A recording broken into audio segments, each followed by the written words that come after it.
Hello and welcome to another edition of the Dugout podcast. I'm Andrew, And I'm Marissa. and tonight, we're gonna start with some cricket. No, Do we have to? no, it's not gonna raise your mood. I really should start with football, just to be considerate. But keeping Maybe with we the should. keeping with the pattern of not being gosh. considerate, we can start with cricket. All right, so Okay. so we can start with West Indies T20 exit as was predicted by you. Definitely. Marissa, we defeated Zimbabwe as I predicted, but like I said, also we came and do foolishness against Ireland. So tell the people, in your opinion, what went wrong. What happened? Did you get a chance to see both games? Yeah, I did. I turned off about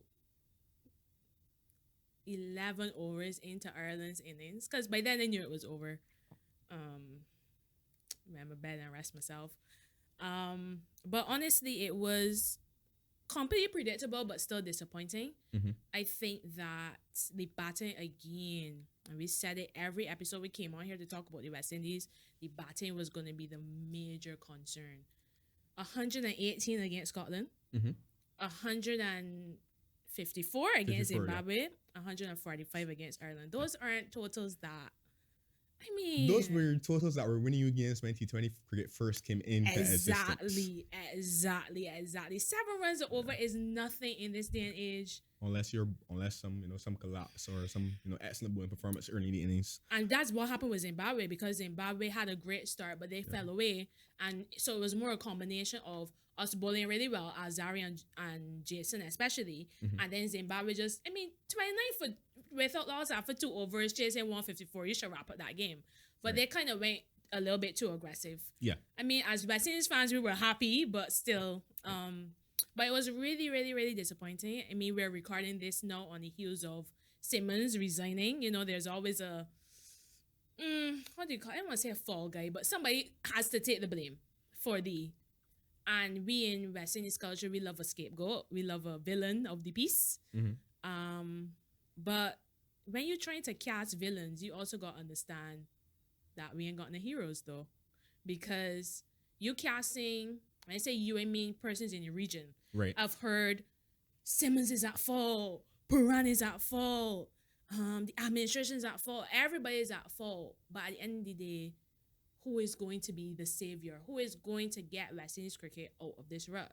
Mm-hmm. Because it is a rut, let's face it. Credit to Ireland and Zimbabwe who made it through. Scotland missed out because they lost to Zimbabwe in their last game. Right. They played good cricket. Mm-hmm. Ireland completely demolished us in all facets of the game. But, I guess we do a deep dive, but I just want to single out a few players who I was really disappointed with. Mm-hmm. Puran, the captain, boy, where do I start? His batting form is poor, but his decision making. Did you watch the Ireland game and saw that he gave Odin Smith an over in the power play? The Ireland game played at 12 o'clock in the morning, right? I think so. Yeah, it was 12 in the morning. I I watched the first 3 overs and then I fell asleep. Okay, good See, for you. My brain had common sense. Right? Yeah, You know you what I mean? were spared. The man gave Odin Smith an over in the power play, and it was like, what are you doing? Mm-hmm. Then remember when we went to the match at Kensington, Right. and New Zealand got a no ball because we had too many fielders outside the circle. Right. Same thing Happened happened. again. And I'm like, West Indies, Puran, what are you doing, boy? And then Kyle Mears, for me, really disappointing. He had a great CPL, but you saw how he got out, right? In all 3 of these games. Poor. I'm trying to remember if I watched the highlights of the Ireland game. I think I didn't know, but I can't remember. But he should have been out vividly before right now. you went to sleep, though. He didn't go yet. But he only made one? I don't think he go yet. I don't think he got out. Yeah. But you call it a rut. Mm-hmm. I actually think it's a malaise. Right? I think it's no, seriously, Don't kill because me. we have been in the Malaise. doldrums of international cricket since the 90s, since the mid to late 90s. Yeah. Even though we still had some great players like Lara and Chanapal and Sarwan and Chris Gill, Yeah. we have never, I think, consistently gone into back to stage where we've consistently competed and we haven't been seen as expected victories for other established nations. Mm-hmm. It's just know that it's getting worse in the sense that now the associate teams who don't play Test cricket, for example, or who haven't been around as long as we have, are actually winning series and winning key games against us on a more regular basis. Because we always had the occasion upset. So then his question is, is it still an upset? It's not. Not to me. I don't think so. In terms of the Ireland performance, like again, you said the batting, and I said from the beginning, I don't think our batters are equipped consistently to put up those competitive totals that we would need to defend. Yeah. Or even chase. And then you get to but like you said, the Zimbabwe went a bit too aggressive. Guys are playing, really going, not trying to go after bowling, and it didn't pay off. Then you had a must-win game against Ireland, and they said to you, I can't remember if I said it on air or after, but I said, I think you did, we can beat Zimbabwe, and then don't blink. We do foolishness against Ireland. Mm-hmm. So said, so done. Guess who won the pony?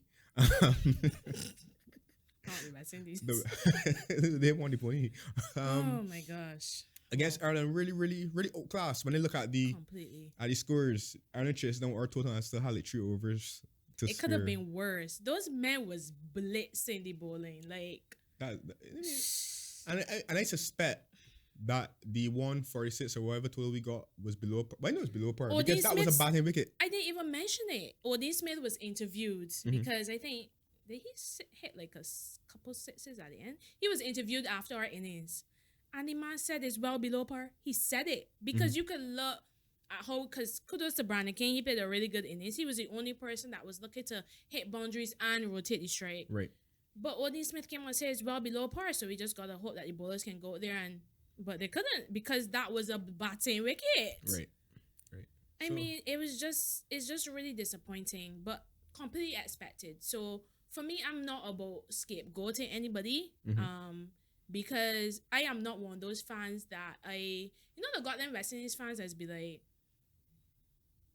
be backing the team, and then when something goes wrong, they may back in the team anymore. As in, correct. You want these players. These are the players these most fans wanted. Remember last year? Yeah. Get rid of all them. Get rid of the Pollers and the Gills and all them. Bring in the other people. We bring them in. Oh, and they do bad. Oh my gosh, they need to go. They need to go. They need to go. Typical West Indian mentality. But what I would say though, is that like, for me, I kind of lost my train of thought, but I'll pick it up again. But yeah. For me, what I would say is that like Phil Simmons resigning. I want to touch on that. The question is it a case where he's not getting enough of the players, or is it more of a case where the players don't have it in them, don't have the skill, don't have the talent, blah blah, don't have the temperament, mentality, whatever the case would be. Like you said, scapegoating. Because at the end of the day, Phil Simmons is not the one who's going out there and bowling, who's standing in the fields. I mean, he might be part of the planning before he get on the pitch in terms of feeling, but he cannot control everything. He has to rely on the 11 players on the field to do the job. Right. When you look at Phil Simmons and his coaching history, he's coached I think he coached Ireland before. And there's another associate team he coached before. I think it was Afghanistan. Right, exactly. So my thing is that in both of those instances, he got those teams to punch above their weight. So then if we think that the West Indies is such a pool of talent, or at least a better pool of talent than what Ireland and Afghanistan and other associate nations can produce, then why isn't he getting our players to, even if they're not as good as Australia and England, for example, why isn't he getting them to punch above their weight? Is it that our expectations are too high? I don't think our expectations are too high. I just think that there's a lot wrong with West Indies cricket. Do I think he should have resigned? I think it was the right time, but not because he has done a bad job. I mean, the results have been poor, but not because I don't think he was doing a bad job. I just simply think after 2 consecutive early round exits in the T20 World Cup, it maybe is the right time to go. So I feel like it would be difficult to justify retaining him. Okay. If that makes sense. Talking a little measure here. But yeah, I think Simmons is a good coach. I think Simmons has proved at the other teams he's coached, and they've done well. So then the question is, why hasn't the West Indies players been able to perform like that? And I think it's because the players aren't as good as some of us think they are. There you go. That's exactly what it is. You have to take, sometimes you have to take a hard, cool look in the mirror. That's exactly what it is, Andrew. That these guys, you know, can't cut the mustard.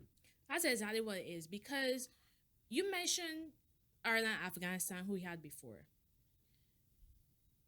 I think the coaching at lower levels in West Indies is a problem. Right. You can't tell me that, and I think at those lower levels, I play kiddie cricket. You play kiddie cricket too? A little bit. Right.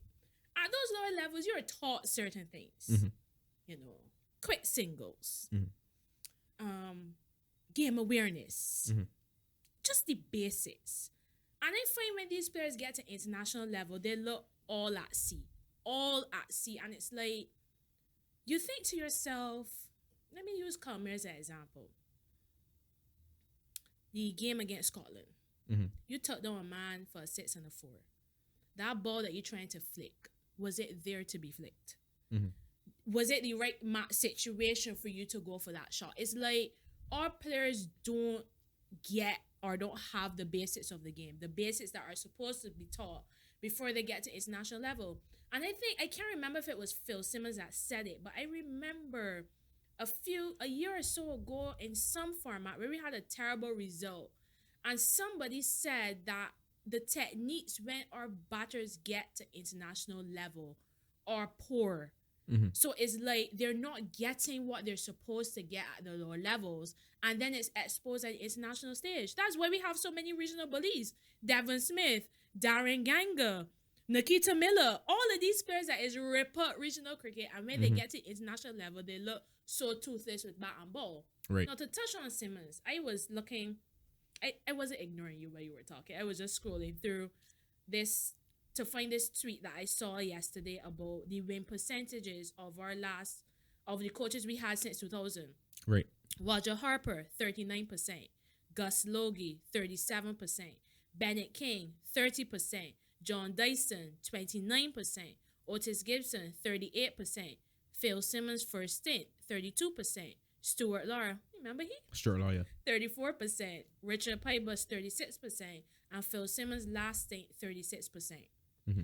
22 years worth of coaches, all similar win percentages. What does that tell you? What should that tell West Indies cricket fans? So there's a problem at the grassroots level, for sure. That can't just be fixed by an international coach coming in and coaching these players. Because we've tried that already. You know, there are a few names that you mentioned that were international coaches who did well, and that's how they got the job on the back of other stints at other teams. So the whole question is, where do we go next? What needs to change to get our cricket back to a competitive level, or what we think is a competitive level? For me, I'm thinking competitive level is competitiveness in all 3 formats of the game. Mm-hmm. So I want us to be doing better in Test cricket. I want us to be doing better in the ODI format, where we go into World Cups and it's not, you know, we have a chance of, you know, maybe getting to the semi-final or a final again. We haven't. And then T20 cricket, obviously, we want to get back to actually challenging for that trophy as well. But I mean, it's gonna take a long time. It might actually outlive us before we get back there. God forbid. But yeah, but I think I was looking at the structure of the county cricket versus the structure of our regional game. No, there's not much difference in terms of, well, there's one glaring difference in terms of the length of the season. I think county cricket is 5 months, ours is 4. Yeah, really long. And like I said, I'm wondering if, but you see, I thought initially it was that we wasn't playing enough cricket, but I think it's possibly a case where we still aren't, but we aren't playing enough of the longer format. It seems like when we have our 4-day competition, most of our players that are selected on tour or doing something else, right? Or playing some sort of IPL franchise, or whatever the case would be. So we need to address that. We definitely do. We obviously need to address the infrastructure. We need to address coaching at the grassroots level. So maybe we need to get, you know, better systems in place to, you know, train coaches how to go there and go, you know, at an international standard at least. Because I'm not so sure, I may be wrong, I'm not so sure a lot of coaches, you know, in the Caribbean are sufficiently qualified in terms of the methods that they use or the knowledge that they have acquired. I think most coaches, just from my perception of growing up, it seemed like, you know, you become a coach if you play cricket up to a certain level, and then you just end up coaching on the pass on evenings or whatever the case would be. Pasture. But that am I wrong? No, you're not. Okay. You're not. I laugh it because it's so true. I think too, one of the things that I find is missing. Do you remember we won the Under-19 World Cup a few years back with like the Hetmeyers and I think Joseph was in that side. Right. How many of those cricketers have you seen since? It's like when Under-19 cricket is over, is there really a bridge between the senior team? I know we got the A team and stuff. Great. But is there really a bridge for those players to continue their development? From that group of players who were all very good players, you've really only seen Alzari Joseph and Hetmeyer emerge as, well, Hetmeyer is a different case now, but you've really only seen the two of them break into the West Indies side. And again, I always say the talent is there, but you can't survive in a professional sport on talent alone. Right. And I think that we need more programs at those sort of levels where I saw that we actually have an academy now. I saw the West Indies tweeting about it today, which is a good start. Maybe we need some of those in different territories. Exactly. Where that, Barbados can have a developmental under-19 side in addition to the main under-19 side. Things like that. Because, Andrew, honestly, watching the 2020 World Cup, no. And 2020, you talk about how we've been down in doldrums. We've been in a malaise from the 90s on. But watching the 2020 was always our bread and butter, in recent times. Right. Or in layman's terms, the only tournament that we could win. Exactly.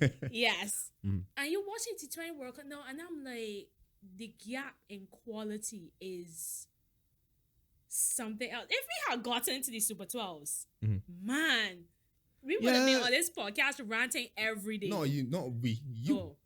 I'm sorry. Me. I don't rant about cricket. Oh, I don't rant about anything actually. I have composed outbursts. That's why they call it. Composed. Right. It's true. But I leave it ranting for you. You do that. But yeah, if we had, I think I messaged you in the morning. I said it's a good thing that we qualified in a way because I think that was after the New Zealand Australia game. Look at it's we would get washed off. Wash right off, boy. We would still get washed off, but Yeah, boy.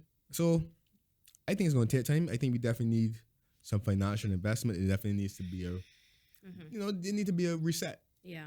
A cricket in Caribbean. Yeah. And don't just sack Puran. Right. Sacking the captain is going to do nothing. Yeah, because it's the same players. Like Jason Hood, the captain of the team, couldn't get a tune with them on a consistent basis. We had Pollard, couldn't get a tune. No Puran is in the hot seat.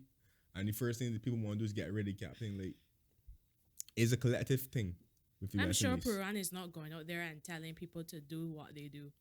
Right. Like, he's not telling Evan Lewis to play that shot straight down a man's throat. He's not telling Shamar Brooks, like, don't play your natural game and rotate the strike. Go for base shots. Right. No, these players are out there making decisions that are based on what they want to do in the moment. And that can't work. Correct. Like, today I was watching, I know Sri Lanka ultimately lost against Australia today. But I was watching them and they knew they couldn't clear the boundary on one side. You know what they do? There was an over that they ran 3-2s. Have you ever seen West Indies run 3-2s in an over? And by the fourth ball of the over, they already had 6 runs. So if a bad ball comes low, that's 8 or 10 runs off the over. But I think a lot of the problem is, and even it goes back to even when we were winning, we had like this sort of stereotype or perception of us that we are big hitters. Yeah. And I feel as though that has followed us along all the way through up to now. Because it's bad example. Maybe it's not. I don't know if it's a bad example to use or not. But even when we were losing terribly in last year's World Cup, remember Chris Gill or somebody said, this baby plan, we are going to stick to it and be committed to it. And I think that's a stubbornness there. I think because even if you think about when we were playing cricket as children or what's not, it was all about who could hit the ball for. Yeah. That is what just to get you picked or get you noticed. It's true. Or stop poking, hit the ball for. It's true. Those type of things. Even Emily, I had like a little pet shot where we worked the ball, leg glance. Saying to get praise for that? Nah. If I can hit it, so I never see this shot in my life. Your leg. You can't remember it. Right. We go with Westbury that. pasta. We go with that. You can't remember. Are you serious? All right. Remember I can't remember our game teacher name. We had a PE teacher. Just squash cricket. A ball head brown skin guy. Can't remember. I can't remember. I can't remember his name either. But I can't remember his name either. But there was a ball. He bowled because that had an action where he bowled at us and he bowled at me. And he flicky. He was like, yeah.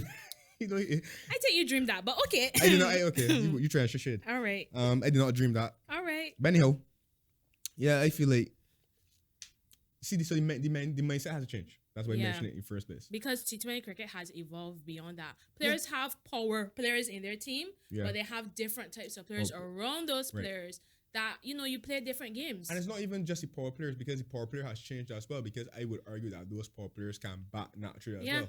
They know how to accumulate innings as well. I agree. And they rely on other things just besides being able to hit the ball for. Mm-hmm. They know how to, use the pace of the ball, for example. Look for gaps, be strategic with their hitting, and do the orthodox shot, for example, the unorthodox shot. And I think I remember Joss Butler saying that he modeled his game off of how West Indies used to play their power game, and somebody, I can't remember who was the other example he used, but basically he's like the perfect example. He's a very dangerous power player, but he also knows how to build and accumulate. I remember last year's World Cup. Honestly, to me, it was one of the best innings I've seen in the World Cup, but it's not talked about a lot. When they played Sri Lanka, and he was struggling, he was really struggling, but he stuck to it. He stayed in, and he might end up 100 off 60 balls. And I think probably his last 50 runs must have come after like 20 balls or even less, right? Because he has that in his game. He can go big, but he also knows how to rotate the strike, how to dig in, how to keep out balls, how to preserve his wickets. And I just don't think our players that you've mentioned earlier, I don't think that they're as good as we think they are, because I don't think they have a three-dimensional game. Our cricketers are very one-dimensional. Right, and I think, and again, mindset thing. So you mentioned their wicket. A lot of our batsmen, our key batsmen, is just a mindset thing, because it's not. And I remember I said to you after the Scotland game, I said it's not like the guys were getting us out. We were outing ourselves with these decision making. I don't think many of our batsmen value their wicket. No, they don't. I'm trying to think about, even over the course of the 3 games, if there was a ball that was a Jaffa or a ball that turned miles, like, you just brainless cricket, to be honest. And I just really hoping for the best, but I don't know where cricket is gonna go. But hey, it's not where it's gonna go, it's but where if it's gonna remain where it is. So right now we need doldrums, we need dark ages. There's a dark cloud over our heads and pouring a lot of rain for a long time. Wow. I think, and you know what? It's a sad thing to see, because I think because of the downturn in performances of the West Indies team, and the emergence of other sports, I think a lot of our young people fancy other sports. And this is perception. I'm not telling lies. I'm not saying that this is true about the West Indies team, but the perception is, watch cricket for what? All that just free money. So it's like, I feel like the mindset now is, if I do follow cricket or whatever because it's because it's an avenue for me to make a living. Yeah. As opposed to some sort of pride in terms of, returning the team to its former glories. Which is why a lot of them trying to play the trades in T20 and T10 leagues. So, I don't know. We have problems, and I wish the WICB luck in solving them. Me too. I should probably hire you, man. You have some good ideas. The should, hire me, guys. I'm ready. I'm ready to turn West Indies cricket around. Just kidding here. That's me knowing next World Cup, they're ready to fire me too. Well, at least you had the experience. At least. All right. So, wait, before we move off of cricket, we kind of get the sense that you have continued to follow the tournament. Yeah. All right. Yeah. I have not, but I'll start back soon, hopefully. You should. Had a really interesting game today between, honestly, right? When I watched, because I think Sri Lanka got it to about 150 something today, and the way Australia were chasing that, I was thinking about you and your pressure bursting pipes analogy, because honestly, Aaron Finch finished, he opened batting and he finished with a strike at 70 70. He was you could tell the pressure was getting to him, you could tell the pressure was getting to all the Australians, but Marcus Stoinis came in and played a complete blinder of an inning, so they got up. But I think that group is going to be really, really, really interesting, because Sri Lanka ain't here to roll over. Sri Lanka here to play too. So I think that can be a Whew, that can be a really interesting game. And this is on the back of, we didn't even mention New Zealand completely washing off Australia in that first game. Like, yes, that did happen. Yeah. whoa. I mean, it happened every sense, but Yeah. we haven't, I think we haven't, this is the first podcast we are doing since the main tournament started. So, yeah, New Zealand really performed well. They were one of your 3 sides. Looking good for that. But that group is really going to be interesting. Listen, I'm good at predicting things. Oh, man. gosh. Except Liverpool, apparently. Everything else, I seem to get, be hitting right on the money. But Yeah. yes, so that is cricket. Yeah. West Indies fans, dread those tears. We'll be back. Not back in terms of any success. I mean, just we'll play another series and the T20 World Cup be forgotten eventually. Okay. Watch the rest of cricket, man. Enjoy. Yeah. Have something to aspire to. Right. So, on the football, and I'm gonna start with. I want to get your take on Ronaldo's tactics, and this is Cristiano Ronaldo we're talking about. Emery confirmed earlier this week that he refused to come on as a sub against Tottenham. Really? Yeah, you didn't hear this or that? Okay. Yeah, he refused to come on as a sub against Tottenham. I thought that he went down the tunnel because he was upset for not playing. Yeah, he wasn't going to be used. I didn't know he refused to come on. Then okay, interesting. And, then you mentioned he left. He went down the tunnel and left his team early before his team arrived. Yeah, back in the dressing room as well. I'm told or alleged. That would have been alleged to happen. So then subsequently we know that he was dropped for the game against Chelsea at the weekend. So Cristiano Ronaldo, your take. I'll go second. You know what I find interesting is that we had literally recorded. When did that happen? That happened against Spurs the Wednesday. Right. That was the day after we recorded the podcast about Mbappe acting up. Right. And I found it funny because we were literally talking about how you need to understand that, yeah, you're a superstar, but it's not all about you. Right. And I was really disappointed in Ronaldo. Like, why? There was a preseason game where something similar happened. Against Villarreal, Where the players left at halftime. Right. Some of them, and he was one. But this was a total different level. And I think it like many pundits have said, it shows disrespect to the manager and it shows disrespect to your teammates. That was before you tell me that he was actually going to be used as a substitute and he refused. You don't do that. Like, I know you're Cristiano Ronaldo, but you don't do that. Come on. I mean, personally, I think that this could have been avoided if they had just let the man left in the summer. As I said, they should have, but anyway. Exactly. Just let him leave instead of having this. And that's my thing. Ten Hag keeps coming out and saying, yeah, I wanted Ronaldo to stay. Yeah, but why? You're not really showing it, but I get that. I get that Man United are doing well without him. I get that. But to me, if you want Ronaldo to stay, why do you have him riding the bench? Right. Barely using him. Even as a sub, you barely... What was his excuse about the City derby? That, he didn't want to ruin his reputation or something. Something, about embarrassment or something like that. Yeah, but I mean, the team already embarrassed, so... I mean, I just feel like, first, they should have let him leave in January, but even so, you're there, you have to stay. Show respect. That's not setting a good example for people watching the game. And that's certainly not setting a good example for younger persons in that Manchester United academy that may be looking up to him. Right. And he's really not doing himself much favors, to be honest. He's really, really, really not. Because let me face it, how many clubs were really in for Ronaldo in summer that really wanted him?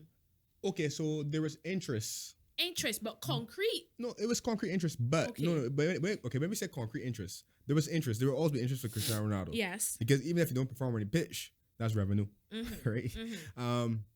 But the issue is that the offers that they were willing to make was not suitable to what Man United wanted. Okay. So Man U, was like, we are not, I believe that if Man U got an offer that was like, exceeded expectations, they would have contacted some business on that transfer. Okay. Right? They just wanted, I guess, their valuation of a player or what they think they should receive to be met. But there would have been some interest. And CR has enough stroke that his agent can, talk to some people behind the scenes or what's not. Here's my thing about the CR situation. You see, because remember, a lot of pundits have already chimed in on it, right? Roy Keane, for example, Gary Neville, whoever else. You mean he fan club? Me Roy Keane, or me Gary Neville? Both. But right, so there seems to be this sort of like a difference of opinion here about this subject, right? I can't see the argument for both sides. Like, I agree with everything you said about no, seriously, I agree with everything you said about respect, right? But here's the but, and I'm being absolutely serious. You're winning unless you play return from injury, and even in that case, you probably wouldn't. But you're winning at home against Tottenham, and you're dying embers every game, approaching stoppage time, which that sub then is just a token sub. To waste time. Correct. Would you do that to Lionel Messi? Okay, I get that point, and it's a valid point. Right. But don't walk down the tunnel. No, I'm not excusing his behavior. Okay. But I'm still get me wrong. But you're saying Ten Hag has some culpability. No, because whatever Ten Hag does, right? He's the manager of the team. He's entitled to do whatever he feels like. It's not because, like, to me, he could do whatever he feels like doing. But I'm just like, as Cristiano Ronaldo, a player of that stature in the game, I ain't coming on. I ain't care what you say. I would tell you the same thing. I ain't coming on, but this bitch around the clock. Go from around me without foolishness. I said, I ain't walk on the tunnel, but I sit on my bench. You know what I'm saying? You can find me, whatever you want to do. But no, because CR is a modern day great. He is, right? And that disrespect he has earlier. That, like, for example, sorry to use the example, but that was like when Brendan Rodgers went to Santiago Bernabeu. Liverpool wasn't going to qualify for each OKD group stage, but the fans wanted to see, people expect to see Gerrard play Bernabeu. Potentially last time. I think Gerrard already announced, or maybe he was leaving at any season. And then remember we played at start Chelsea close to any season, and Jose Mourinho said, basically, in layman's terms, start he. You know what I mean? Because, like, there's certain levels of respect you give to certain players. And Cristiano Ronaldo is not of a level of player. I don't care what he is, and he's still operating at a high level because when we look at last season's stats, he was their top scorer. Exactly. So, like, CR's argument, he still commands to start in his national team. Yeah. So CR's argument is going to be captain, right? Yeah. Right. His argument is going to be that I am still an elite player, or I'm still performing at an elite level, even if I'm 36 or 37 or whoever old I am. You understand? I don't deserve to be asked to come on in stoppage time to round the clock. Right? Okay. Cristiano Ronaldo could even have an argument to say that the players who are playing ahead of me aren't as good as me. Marcus Rashford and Anthony Martial. Jadon Sancho has been a bit hit and miss. Jadon Sancho. But I was thinking about the guys who play through the middle, or who had been using through the middle, which would be typically Martial or... And Martial injured, so it's really just Rashford. Cristiano has the qualifications to suggest that I'm a better player than him still, right? I keep on hearing this thing about he's not 18 because he doesn't press from the front. Mine's press from the front. Do you see that? No. Because against City they weren't pressing collectively. So even if CR was there or not, that would not have made a difference. Right. So my thing is that, like, I don't know if I necessarily buy that argument. I get, okay, I'm not saying that CR should start every game. I'm not saying he should play 90 minutes every week.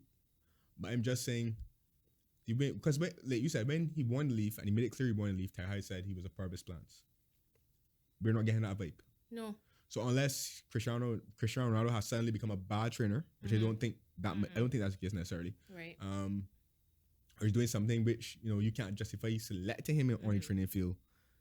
And like I said, it's not like you have he can play over here. He pick his games. Yeah. Essentially, but for example, the way, look at the last, let's say 4 or 5 weeks this season, the narrative that has been spun in terms of how he's been used. It almost looks as if he's a squad player or a bit part player. Yeah. Not because there's a difference between tailoring someone's games, but them still being a key component of the side as opposed to phasing them out. Understood. And yes, we understand you can't build Manchester United going forward around Cristiano Ronaldo. We get that. But like I said, a player of his standing, I understand why. He's not right for walking on the tunnel. He's not right for it, but I understand why he would say to Ten Hag, I'm not coming on, or refuse to come on. So let me ask you in a that question. situation. You watched the Newcastle game, right? Right. Did he start? Yes, he did. He was subbed after about an hour or so. Okay. And he, there's normal theatrics on his way off the pitch. But that is Cristiano Ronaldo. He does that. Whenever he gets subbed, even when he was at Real Madrid and Man U the first time, whenever he got substituted, he always he was never the type of player to be happy to be substituted. Yeah, I get that. I asked because I know he scored the win against Everton. Mhm. So I was just wondering if he started. But I get what you're saying. I don't get the feeling. I feel that Ronaldo still being at Manchester United is the Glazers, not necessarily Ten Hag. Mhm. And I think we're seeing that. That's like, and we've seen it before. Managers come and say, yeah, this person's a key part of my plans, but you barely see the player. Your actions speak louder than your words, to be honest. But what I was thinking about was, I remember when Kepa refused to get sub. Right. Yes, right. And I'm not you made a very, very good point about CR being a modern day great, and then there's a certain level of respect. Kepa is not that. Right. But I bring that up because I still do not like the fact that his boys are defending him on air. When Kepa refused to be substituted, Kepa was slandered, slated. Right. Even when I think he got banned for a game and got a fine, people were saying, "Oh my gosh, that's not enough. He disrespected the manager, blah blah blah." But yet, some of these same pundits are on TV talking about, Roy Keane especially was like, "Oh well, if he was just on the bench happy, then I'll be concerned." My thing is that, and this brings me to another point, not necessarily the Ronaldo thing, but I have a huge issue with some pundits in Britain commenting on Ronaldo because you know that they're very close. Right. They got the little WhatsApp chats going on and stuff, and it's like they don't want to speak out against it. If Paul Pogba had done that, Right. here Graham soon is coming out. I actually haven't heard Graham state on the Ronaldo thing, but that's just an example. I heard it. He said that basically Ten Hag is to blame because Ten Hag would have had to tell Ronaldo after he decided that he wanted him to stay that he's going to be a part of his plans. Okay. And because he hasn't been using him, that's obviously going to create the friction. Fair enough, I get that. But if that was Paul Pogba, Grahamson, this one has it so. I'm telling you. Because I find that some pundits do not hide their biases. Right. And that's my problem. And that's what I want for us at the Dugout to be better. Because if we support Chelsea, we support Liverpool. But aside from our disagreements over recent trend, Right. I still think that if you are in a public forum and you are discussing cricket or football, you have to be objective. Regardless of whether you like the team, you're a fan of the team or not, be objective. Right. And I just find a lot of these Manchester United pundits are not objective enough. I get your arguments. I do. But I still feel that if another player was in this situation, he would be being slaughtered by the media more. I agree. But like I said, I don't want, because I can see both sides. Like that's why that might be Yes, that's what you I said, haven't really taken I understand. Yeah. You can't behave like that. You can't react like that. You can't walk up, And you shouldn't even be telling a manager that you're not coming on or refusing to come on as a sub. But I just understand why he did it in a funny way. It's like, no player's bigger than a club. Don't get me wrong. But even if you bring him on as a sub, couldn't have done it earlier. Like 15 minutes to go, 20 minutes to go. Well, you had to wait to the 90th minute to bring you on. Like he coming back from injury. Or like, like, I mean, I think when I started season because remember, he came back late for preseason. So I'm imagining that he wouldn't have been completely fit. I understood then you gradually, integrating him. Right. But no, it's like, Yeah, I get you. Oh. And it's not like he's been poor either, because I don't think Cristiano Ronaldo has been poor when he's played. I don't think so either. So like to bring him on in the 90th minute or 91st minute or what, it's not like that's really Let's face it, tricky. that game was wrapped up. When did they score their second goal? It's before 80 minutes was gone. So, That game was wrapped up even long. My thing is that, like you said, if you were losing against City really, really heavily. Yeah. If you bring you on against City because you want to save him the embarrassment, where you bring you on in stoppage time against Tottenham to give more embarrassment? So you either holding back that embarrassment, give this one. Yeah. All right, Ten Hag. I know it's one of them ones, but it's going to end one way. Sierra's going to get what he wants, which is a move away from him eventually. Yeah. We know this. And I think people. I don't think. Okay, so yes, I think his playing time now has become an issue for him. But I want to say that I don't think that was the initial reason he wanted to leave. I think he wanted to leave Manchester United because he didn't think that they could compete for the Premier League and mini Champions League. Actually, they weren't in it. Yeah. So, you got to understand that he's 36 or 37. He's not a spring chicken. He's not going to be around. He's essentially trying to do the same that Messi's trying to do, which is win another Champions League before I call this a day. Yeah. So. But like I said, it was his mistake in going back to Man U. He got... True. I don't know. I just didn't think the Ole would have been long term success. So Yeah, that's exactly. so it's not Yeah. nothing against my wearing shit. Mhm. All right, so that's Manchester United. That's Ronaldo done and dusted. Moving on to not really breaking news. An update on the SAT race. Correct. Not young. Steven Gerrard lost his job. I called that. Yes, you did. After Villa lost 3-0 against Fulham. Yeah. And there was a replacement. Mhm. As announced today was Unai Emery, the former Arsenal, PSG, Sevilla, Villarreal manager. Mhm. All right, so let's start with Gerrard first. Do you think it was justified? I never think a sacking is really justified, to be honest. I've Really? never seen well, it's at Ole. I said that last week too. But honestly, I think that, and I was thinking back to it, because when Fulham beat them, Tyrone Mings scored an own goal. So I remembered you from last week, talking about, the players and stuff. But I think when I saw that 4-0 at the weekend against Brentford, Yes. that made it clear that Steven Gerrard lost that dressing room and they weren't playing for him. They weren't. And I think, and I have to say, I think it stems back to that whole captaincy debacle. Because when you think about it, Villa didn't really play well at all this season, to be honest. Well, except against Chelsea and maybe a couple games in between. Mm-hmm. But I think how he handled that situation, maybe some players weren't keen on. Mm-hmm.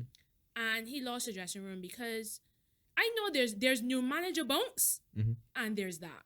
Mm-hmm. You don't get an own goal, a penalty, and a send it off. To be fair, I don't think that was a sending off. Right. And VAR, and it rightfully got rescinded, which I think makes no sense. How can VAR? I know it's digressing, but how can VAR review an incident? Because I think actually it was the referee was actually sent to look at the incident. How can VAR tell the referee go and look at that?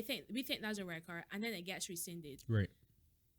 I think things don't add up to me. But anyways, you can't give away a penalty, score on goal, get a man sent off, all in one game, and then come and drub a team like Brentford 4-0. It shows that you lost faith in this manager somewhere along the lines.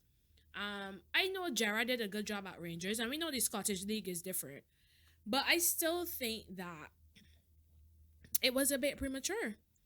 Especially when you got people like Rodgers, they're skating about still in the job. But I don't know. As I said, I predicted it because to me they were the club out of the three we discussed that were actually actively looking for managers. Right. But I don't think it was a great move from Villa. Here's the thing. No, you used the word premature, and it was premature. And I said it. I think I said it initially. I'm not sure if I said it to you. But I said initially when he did get a job or when he chose to leave Rangers and go to Villa. Right, yeah, you were keen. I thought it was premature, yes. Yeah, I remember. Whether we like it or not, nepotism is rife in football, right? It's true. Big player, we get a job. It's true. Very true. I was about to use an example of that, but I'm not going to do it. You can't use Lampard because No, I agree. No, not Lampard. It's not football related example. Oh. I'll tell you what off here. I can't tell you Okay. here. Got me a little Shoot scared myself in the now, foot. but- Okay. But like you came into coaching with Liverpool on the 18th. You got a job at Rangers. Now we know Rangers is a 2-team league. Pretty the much. last 25 Celtic, odd years. Rangers, yeah. Yeah.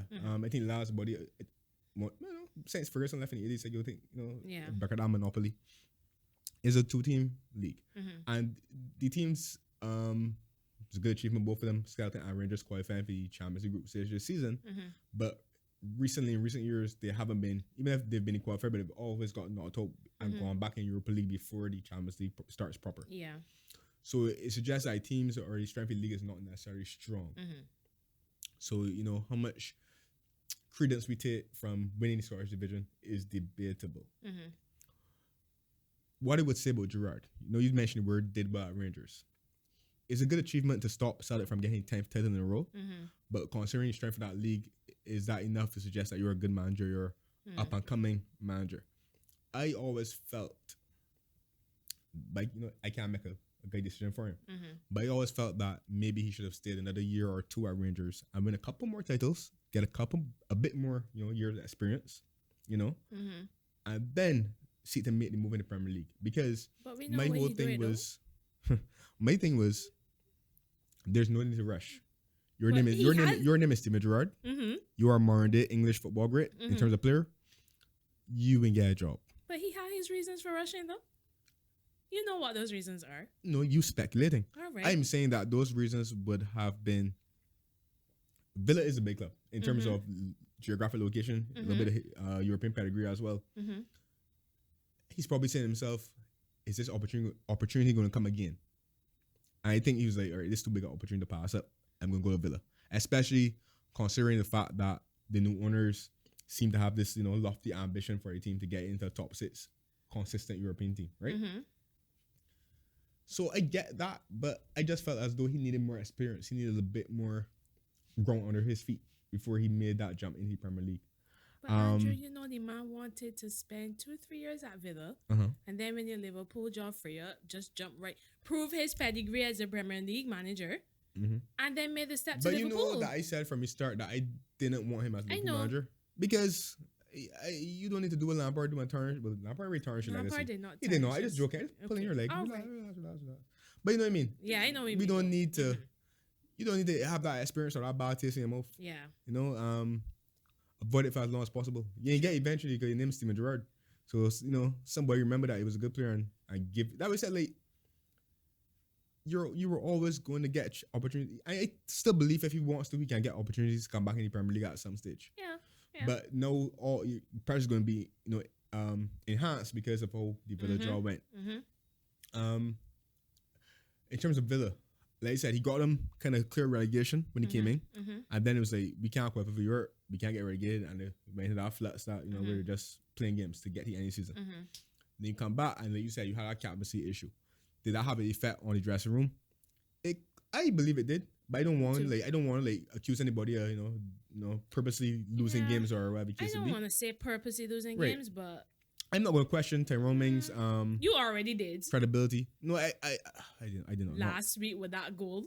I said I asked you to explain. I asked you if you can explain it. All right. And then you tell me that you never play football. I know this, but I can't explain how he connect when he had a Sabari box a direction. He must need to cut it here. But anyhow, I'm just saying. And then like you said, and then in the next game after against Brentford, who's not a walkover or pushover for a team like Villa, you go and win. You're gonna smash them 4-0 and you're up 3-0 in say 15 minutes. That definitely and so that definitely suggests that it wasn't a harmonious dressing room. Yeah. And some of the players felt like Gerrard was a problem. Yeah. And we're just waiting for him to go.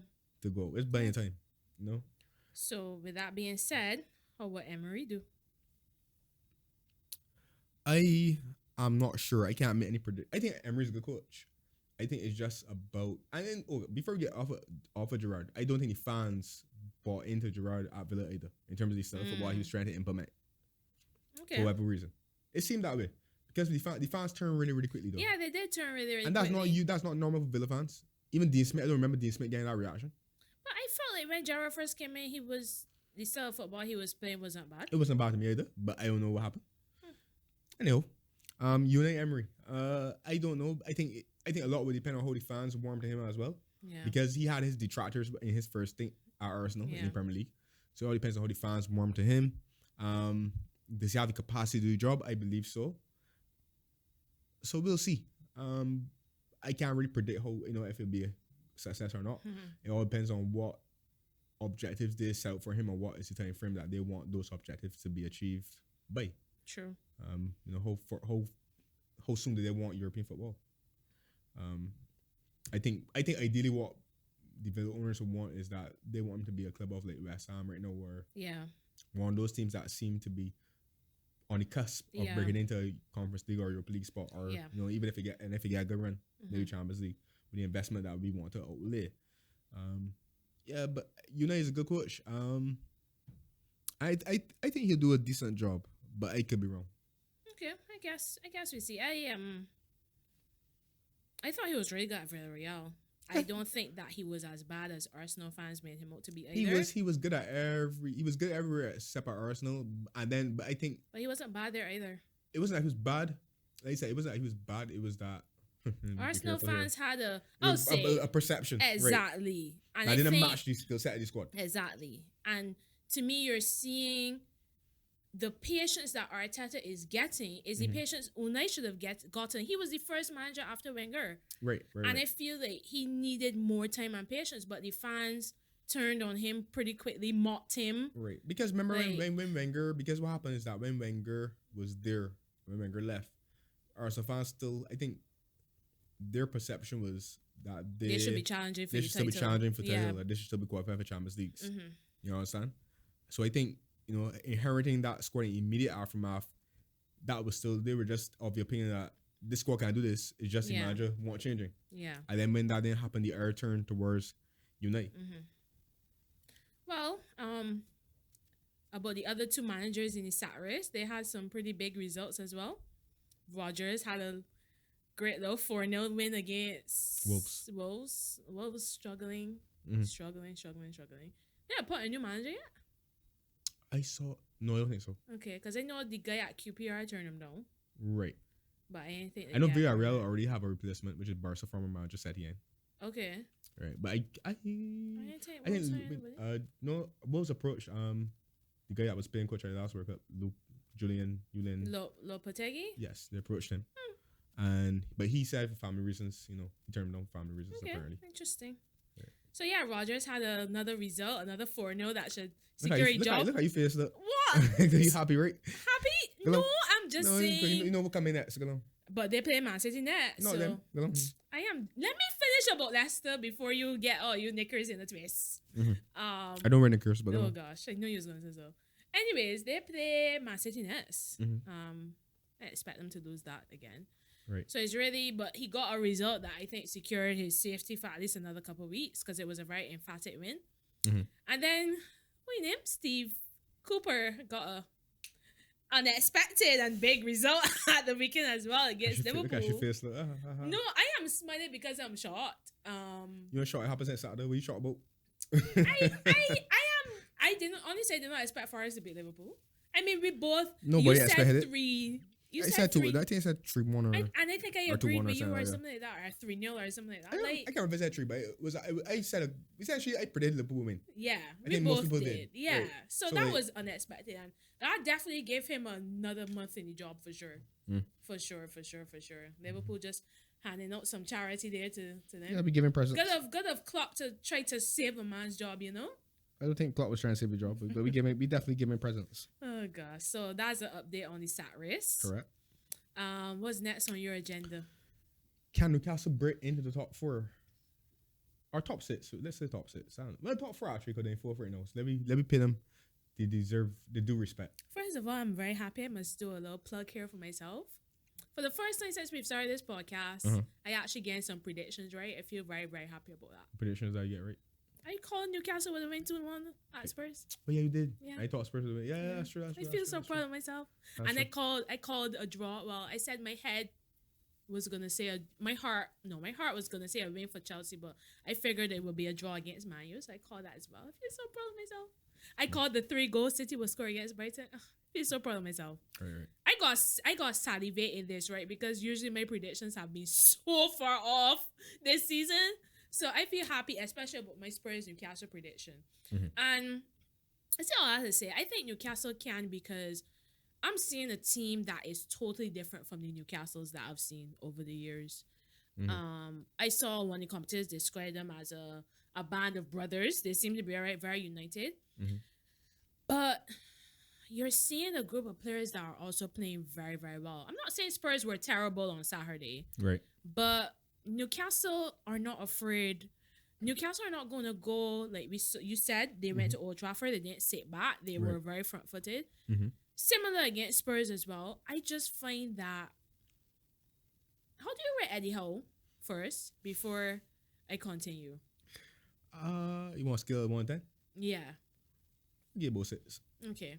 I always thought he was, a decent manager. Right, decent. Yeah, but I don't think.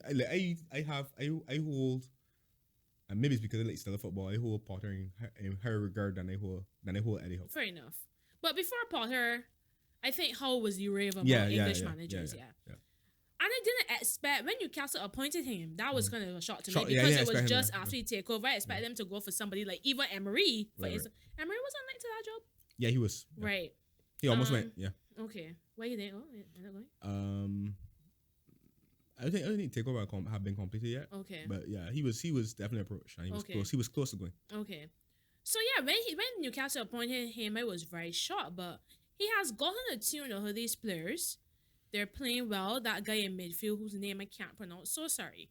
Bruno. Yeah, just call it Bruno. Yeah. Gomares or something like that. Yeah. Very good player. Very, very good player. For Chelsea is apparently looking at him for January transfer. I don't think that's going to happen though. Right. But he's a very good player. Almiron seems to be in some sort of form this season. I always thought Callum Wilson was a decent player. He seems to be fitting in nicely at Newcastle. Mm-hmm. And then I had an eyebrow raised at some of their defensive signings, like Dan Burn. Who's the other defender they signed? Botman. I hear he's a good player. Yeah, he's though. decent. Yeah. But there was somebody else. Maybe it was more Chris Wood. When they bought Chris Wood, I was surprised too. They signed somebody else doing the defense too, but I can't remember. I can't remember. It's slipping me Can't for remember real. who, but it was Burn from Brighton. Right. But somebody else. Somebody else went there. I can't remember. At least I think so. And it caused me to raise my eyebrows. I was like, this whole Newcastle can choose to spend the money. Right. But it seems to have worked. I think that can they break into the top 6? I ain't sure, but they're doing good so far. Yeah. I think West Ham are still a bit above them because I think Moyes is doing a good job at West Ham. West Ham seem to be getting better results. Right. Who else is there? But Man U are improving as well. They're in top 6 already. But I don't see who Newcastle can displace right now. Mm-hmm. But they're definitely playing some great football. They're 4th right now, ahead of me, you, United, West Ham. They're doing really well. I think the only game they lost was against you for the season. I believe so, yes. Yeah. That loss that we won't talk about, that should not have been a loss in the first place, but fair enough. I have the least I said the better in that case. If I dig myself another ravine as you call it. But as it relates to can Newcastle breaking into the top 6 or top 4 or whatever the case would be, eventually it will be a possibility though. I don't know if it's gonna be a real possibility this season because I still feel as though the Man U's, the Chelsea's, Liverpool's to a certain extent, I still think that they have better squads. So I think over the course of the season that will show. But like you said, they're definitely doing well. I would say that they will based on judging right now, I think that Newcastle will finish somewhere between 6th and 8th. But I'm tentatively saying 7th. I think they might finish 7th. I think 7th is a good call. But that would be above West Ham, right? If you take the traditional basics in. But the thing is, all right, so there's another question. Do you think Eddie Howe is the guy to get Newcastle to where they ultimately want to be, which is like at the city level where they're seen as, consistent Champions League qualifiers or participants and title challengers? Yeah, I don't think Eddie Howe I don't think so. Yeah, I don't think Eddie Howe will take them there either. Which is why I was surprised by the appointment. So it makes me wonder, are the owners doing a long game? Right. Like bringing Howe to implement maybe a certain style, a certain culture, get them, away from the relegation battles every season, maybe bring them mid-table, and then maybe hire somebody in the next year or two or three to take them to the next level, maybe. Because the other, like you pointed out, maybe this season might be too early because the other sides have better squads. But really and truly, Newcastle haven't even started to really splash the cash yet. Yeah. So when they start to build their squad, they'll probably look for a manager who's maybe capable of, Yeah, because you got to gradually do better, right? Because what's happened is that can't sign 14 players at once because of where they were. The kind of player that City can attract. Because City started the same way too. City started by spending on players that you weren't necessarily were extremely elite most of the time, and then gradually got better as the position started. That's actually very true. Yeah. But I think as Newcastle started to get European qualification, and it might be Europa League at first or Conference League, and then Europa League, for example. Yeah. And they start getting closer and closer and closer. Then you will see then a different profile manager maybe coming, and a different profile of player coming. Yeah. Because right now certain players will be looking at it and be like, all right, well, that team ain't ready to match our ambition yet. You know. But it's actually reminding me of there were a few years back. What? How far ago that was? When you will always think Newcastle against a base side, they could get you. They could do a little favor for you. Yeah. A few years back, I think they're going back to that stage now. Yeah. Because I think honestly, the performances, I haven't watched a lot, but when I have seen them play, they do look like the real deal. When I say real deal, they don't look like they're going to fall back into this bottom half relegation battle side. They just seem to be really just looking to progress. Right. So I think they're right there with West Ham in terms of size that basically I think Newcastle and West Ham will be what Leicester was a few years ago. Just pushing the base size hard and everything. But kudos to them. Question. Did Bournemouth appoint a new manager yet? I still think they got that interim. Interim, right? Okay. Because they just came to mind and it was so, like, because Eddie Howe, no connection. Yeah. Okay. All right. It looked like the same guy that was doing the interviews after Parker left. Right. That's strange though. Parker left a while ago. Yeah, he left early in the season. He lost like 4 or 5 games. Unless this guy, I think it was 3. I think it may have been 3. Yeah, I think unless this guy is the permanent one, I don't know. All right, so before we go to Premier League predictions, just a little quick hit. Barca plays Bayern tomorrow in Champions League. That's gonna be a big one, boy. Yeah, and they're the shot not in the head. Look, hoping for a miracle, buddy. They play against Bayern tomorrow, and we know that they need to win to keep their Champions League hopes alive. A defeat, not matching Inter's result will surely eliminate them from the competition. How big a blow would that be for a team like Barca? Where is it playing? I think this game is playing at the Allianz. I think the first game was at Nou Camp. I could be wrong, but I think the first game was at Nou Camp.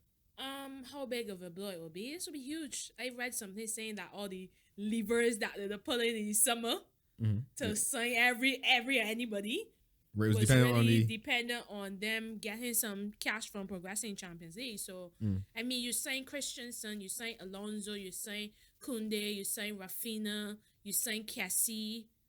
Those ain't the little signings. Those are big signings. How could I forget? You sign Lewandowski as well. I mean, to not progress in the Champions League, that's a huge blow. Huge blow, financially and otherwise as well. Wait, something wrong. Wait, I thought Barca was playing Bayern tomorrow. They should be. They didn't play today.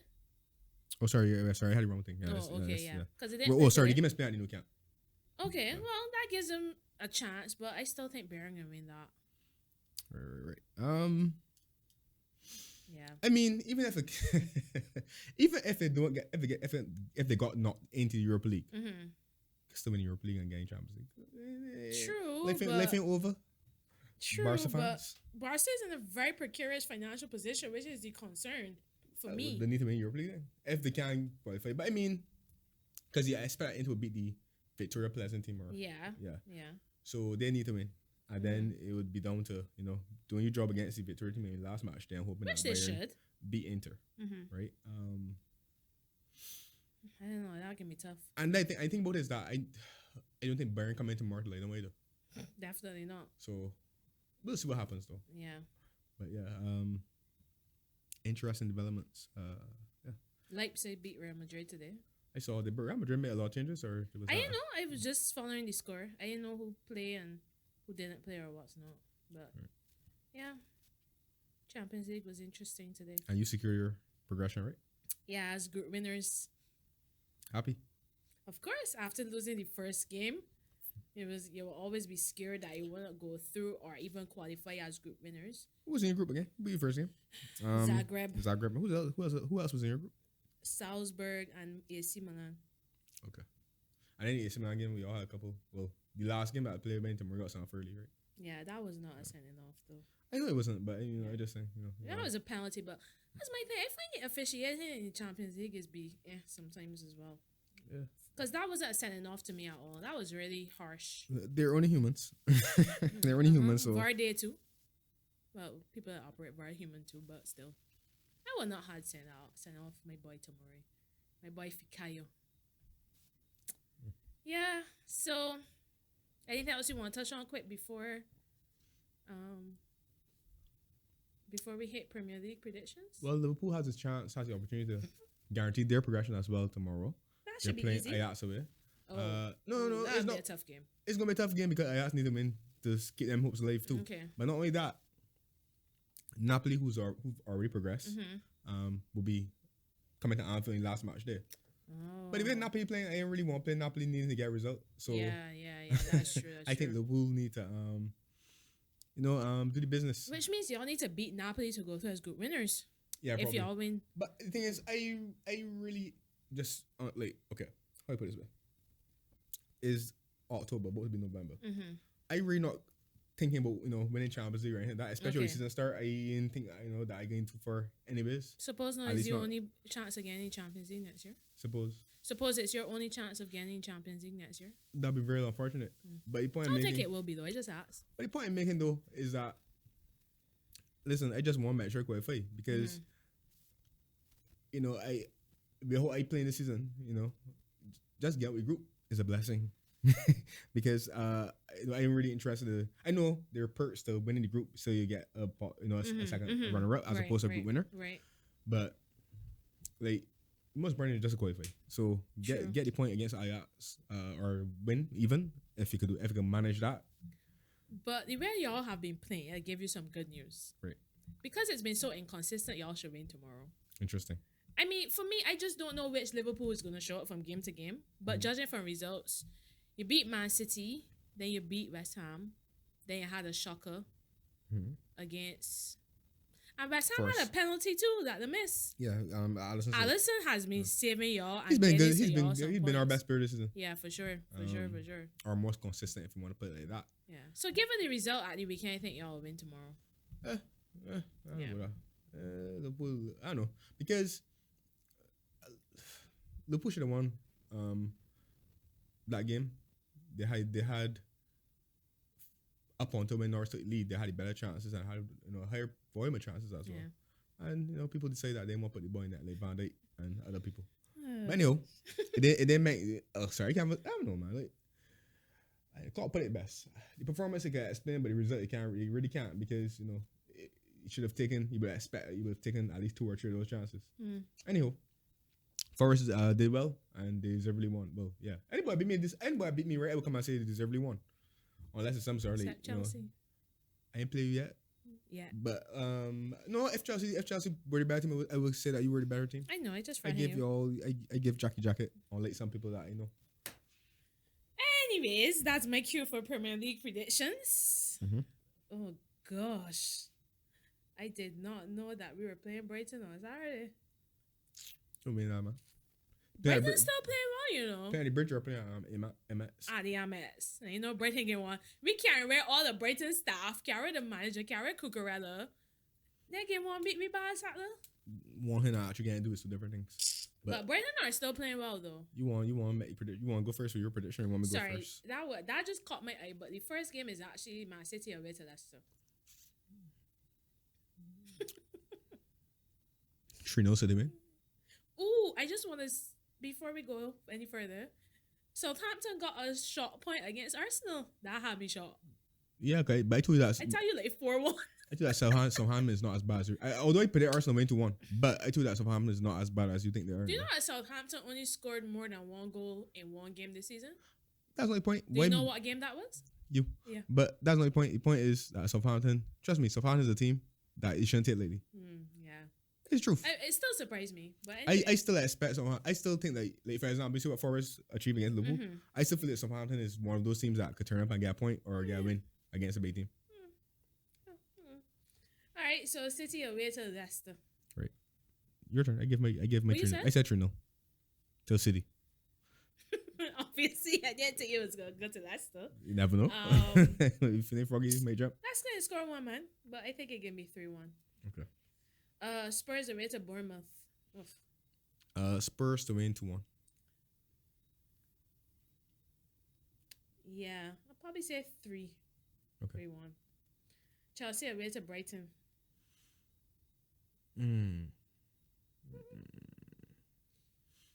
I'll go for I'll say my original thought. Wait, actually no. What's my original thought? Oh, I'm close to call. 2-1. to Chelsea. But a draw would be preferable. Keep going. We've started well in the Potter, Really well. but I think this could be the game we have our first loss. That's a feeling. Okay. We never. When was the last time Chelsea beat Brighton? I find we always struggle against Brighton. Yes, Potter was there, but as I said, they're still playing well. I can go to one Brighton, man. Okay. I sorry Chelsea, but I ain't got faith in one of that though. She's just trying to take pressure. Just trying to take pressure off you back. They made some boys squatting. And they want for the trap. They want palm weight. They just want to take the pressure off the weight, so off the weight rock. Try to squat with the weight, man. So don't hide. Don't hide. Talking about you got a faith in Chelsea. Wait. Explain me that analogy, because if I squatted and I got the weight on my shoulder already, how am I gonna try to take off the weight when you squat already? I mean, before going to the set. All right. So like you do it for a set at 245s. Time to go up, and you like 45 pounds. 245s. Each plate. Will you start out? Oh, we use kgs. Same thing. So I start at 15 kg and then I just move up. Yeah, my squats aren't very good. Why are we talking about squats? I don't know. I don't know. Wait, when you say squats are not going to mean your farm or... Really, we can continue squat discussion. I'm just asking, you're talking about your farm or you're talking about your... I have some issues with my hips. Right. So I just don't get down as much as I should. So it's something I work on. You need to reduce the weight then. No, I think I need to stretch more when I start. Okay. Yeah. Because at first I used to start at 20 kg, but then I drop it down to 15 so I could... Why are we talking about squats? Anyways. Legs are important. Oh, gosh. Yeah, so you told me last week when you criticized my calves. There's nothing wrong with my calves, by the way. My calves are very, very good. Just jeans here. I know what you work for. But anyway, oh, my God. Just jeans. I do just calves up to yesterday and I hear burning me up. Anyways, where are we talking about I will hope to burn you, but at the same time, it's jeans. Oh, my gosh. And that you do. And that you accomplish. How are we going to we should put a chapter on YouTube as leg day. When Andrew and Marissa start talking about leg day. Because we in the middle of Premier League predictions and you're telling me about squat and my calves. Listen, sometimes they're unexpected interludes. But right. And this is one. Okay. You sure you're done telling me about my squats and my calves and things? For now, yes. Oh, okay. Where was I? Chelsea. Right. Liverpool at home to Leeds. Were you laughing? Leeds in some awful form now, boy. So was Forest gonna beat me. Good point. Whew. I can still predict Liverpool win. This is a real late kickoff, though. Yeah, 2:45. Yeah. So I'll go with 2-0 Liverpool win. That's the most cautious you've been. I get for 3-0 Liverpool, man. I don't know. Arsenal at home to Forest. Arsenal win 4-0. I just give my honest opinion. Arsenal will win 4-0. About 4 or 3. Oh gosh, I am not laughing at your prediction. I'm just laughing at how you say it. Like Jesus will rediscover his goal scoring touch. Wow. It's been 5 games before a goal, but he'll find it back against Forest. 5 games surely. Already.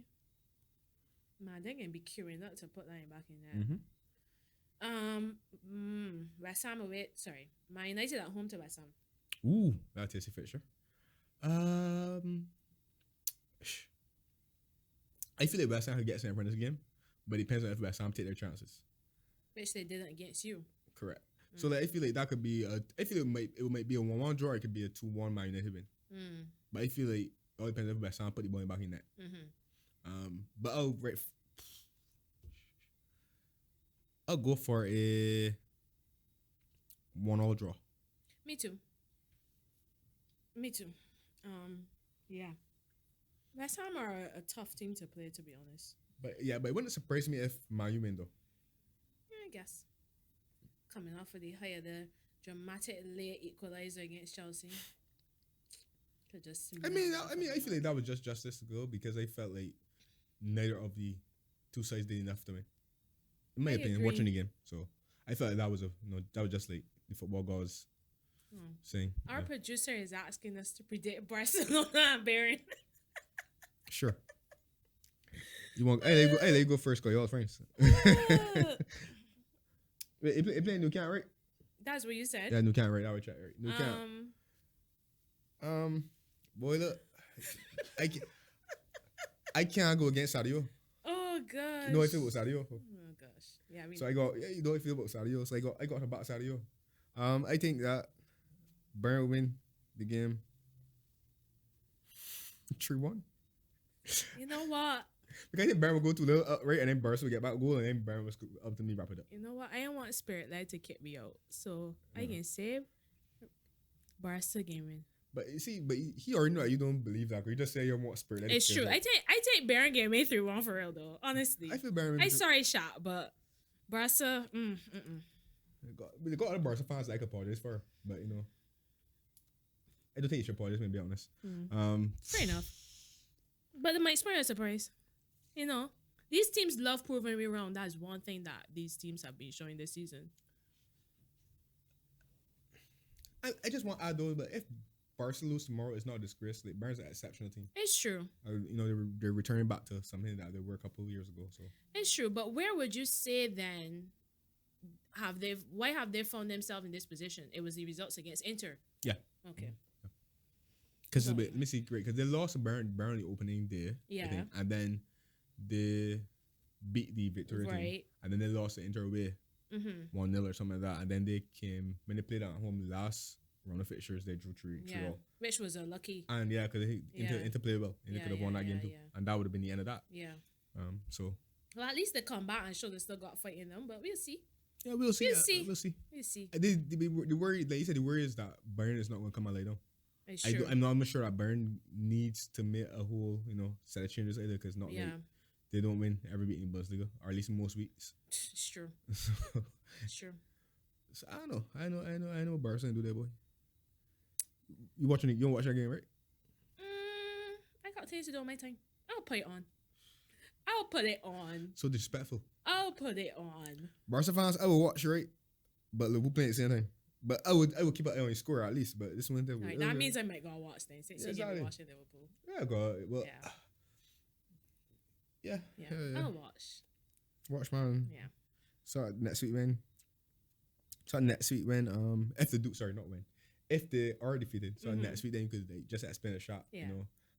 The positives that he can't take. Yeah, it's true. It's true. Yeah, I'll do that. Yes. So that's it. Yep. We dive into West Indies, dive into football, dive into some squats and cows. You said you want to do a deep dive on West Indies eventually, right? I don't know about that. Right. We'll see. All right. Fair enough. Still want to do a deep dive into Trent and Reece? We done here? I just asked a question. I'm ready. You ready to I'm ready to be done. Okay. So you can close it out. I'll let you do the honors one. I think I closed out last week. So thank you for joining us for another episode of The Dugout. Kindly join us next time. Goodbye.